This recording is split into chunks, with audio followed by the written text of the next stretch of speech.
chemistry tutor. I'm going to talk about different definitions of acid and base in chemistry.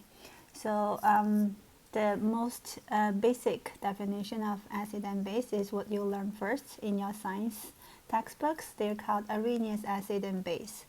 Basically, Arrhenius acid, they're substances that can produce H+ when you dissolve them in water. And the Arrhenius base is substances that can produce OH- when you dissolve them in water. So under the Arrhenius definition, and all the Arrhenius acid, their formula will start with an H. Or if it's an organic acid, their formula will contain COOH. And like I said here, like HCl, H2SO4, H3PO4, they are typical Arrhenius acid. Doesn't matter how many H they have, the H is always placed at the beginning of the formula. Or in acetic acid, the COOH is in the end of the formula. Doesn't matter where the COOH is, like any organic compound containing COOH can be an Arrhenius acid. And Arrhenius base are typically metal hydroxide. The Arrhenius base has to end with OH in their formula. Under the Arrhenius definition, acid and base, they will react and produce salt and water. Here, the salt is not the sodium chloride we say every day, the table salt. In chemistry, salt is a more general term. It refers to any ionic compound that doesn't contain H+ as the cation, or OH- as the anion. So a lot of ionic compounds are salt. After we do the Arrhenius definition of acid and base, now we come back to the nature of H+. If you can remember, the most abundant isotope of H is actually H1, which means it has one proton, no neutron, and one electron. But when we have an H+, which means the hydrogen atom lost one electron, all we have left is just one proton. So in chemistry, in another way, we can call H+ a proton. Because proton is a very concentrated positive charge, so and water is a very polar solvent. So H+ has no way to stay all by itself in an aqueous solution. H+ is always combined with one water, where the partially negative part of the water, which is the oxygen atom, the lone pairs on the oxygen is attacking on the hydrogen, which makes it an H3O+ ion, and that's called the hydronium ion. The hydronium ion is just a hydrated hydrogen ion. So in AP chemistry or in regular chemistry, H3O+ and H+, they are interchangeable. They mean the same thing. But H3O+ is a more accurate way of describing it. And unlike we said earlier, if we were in Science 10, we probably will say HCl as an acid, it will dissociate into H+ and Cl-. Now we will see an HCl react with water and produced H3O+ and then chloride. During this reaction, the HCl, it lost a proton, so we say it's a proton donor and becomes Cl-. And the water gained the proton, and then water becomes H3O+, so we say H2O, water is a base. So under another definition called Bronsted Lowry definition, a Bronsted Lowry acid is a proton donor and a Bronsted Lowry base is a proton acceptor. So when an acid and base react, they produce their conjugate acid and conjugate base. So the conjugate acid and conjugate base is, like in this particular equation, you will see HCl lost one proton and becomes Cl-. So technically the Cl- can gain back the proton and become HCl. So we call HCl the acid and Cl- the base. And also we call HCl and the Cl- a pair of conjugate acid and base. In this pair of conjugate, HCl is the acid, Cl- is the base. So the conjugate acid is always a species with the proton, and the conjugate base is always the species without the proton. So similarly, we can call water the base and H3O plus the acid. Under the Bronsted Lowry definition, the acid is no longer have to have the H up in front of their formula. Anything that contains an H can technically be a Bronsted Lowry acid. Like under the Arrehnius definition, we don't think CH4, NH3 are acid, but under this definition, they can be classified as acid because they potentially can be the proton donor. Even in aqueous solutions, they don't give out that hydrogen that easily. They actually do not give out that proton.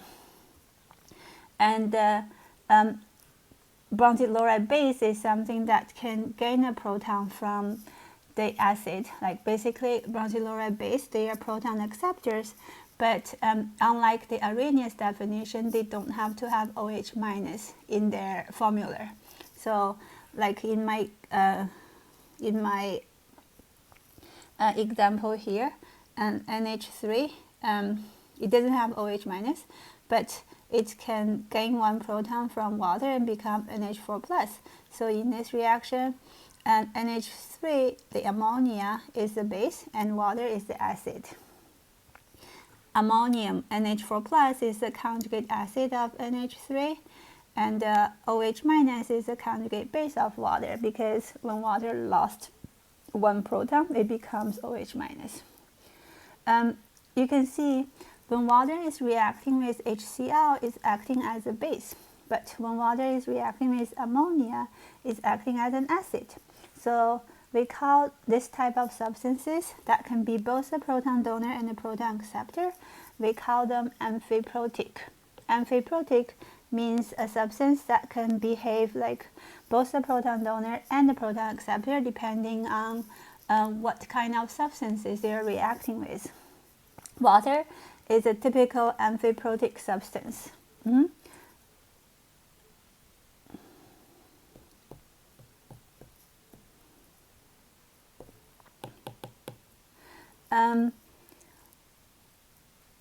Apart from water, when you have a polyprotic acid, which means when you have an acid that has more than one H, when you form an anion, but an anions of the polyprotic acid that still contains H in their formula, but they are negatively charged, they can also be amphiprotic. An example would be like phosphoric acid. When we have phosphoric acid here, it's only an acid because it has H's and it can donate the proton, but it doesn't accept any proton. So it's an acid only.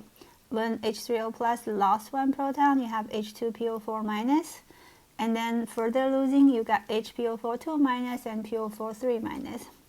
But for PO4 minus, for the phosphate ion, it doesn't have any proton anymore, so it can only be a base.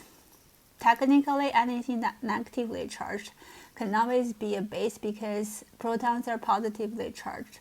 So they can combine and become less negatively charged, or positive charge and negative charge, they attract each other. And when H2PO4 minus acts as an acid, then you're going to produce its conjugate base, which is HPO4 minus.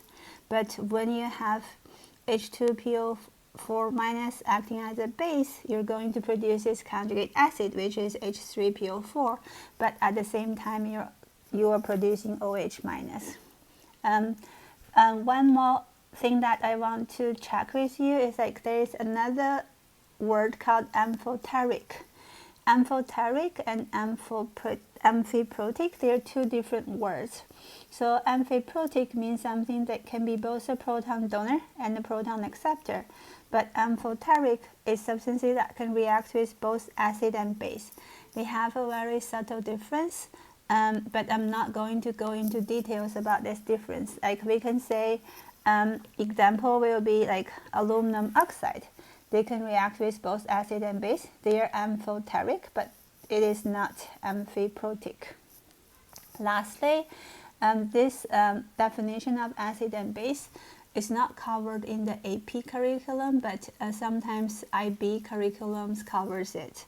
and it's taught in like first year university chemistry. It's good to know that another definition of acid and base is called Lewis acid and Lewis base.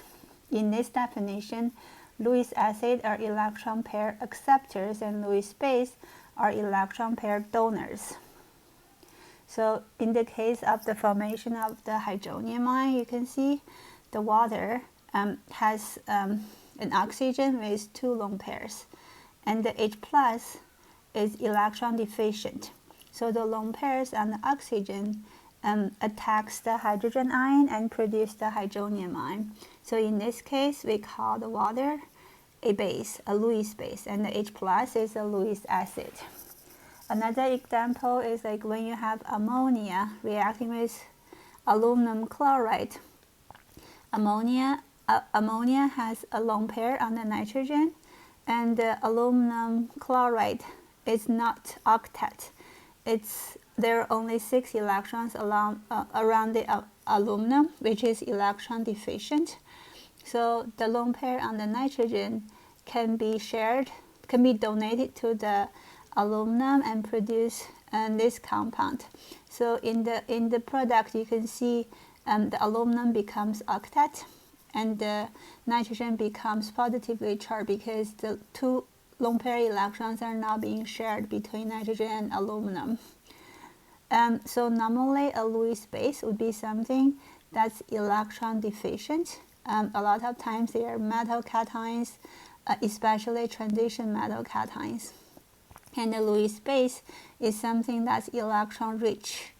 Anions that has lone pairs, or even a neutral molecule that has lone pairs can act as a Lewis base. A lot of the metal complexes are actually Lewis acid and Lewis base reactions. So finally, this graph shows the relationship between different definitions of acid and base. So Arrhenius acid is the narrowest definition, and all the Arrhenius acid, they are acid and base. They are Bronsted Lowry acid and base, or Lewis acid base. And Bronsted Lowry is a little bit more general than Arrhenius, and Lewis is the most general definition about acid and base. That's all for this small video. I hope you like it. If you have any comment, you can write down below, or if you have any chemistry questions you want to figure out, you're more than welcome to send me an email at Ling, the chemistry tutor,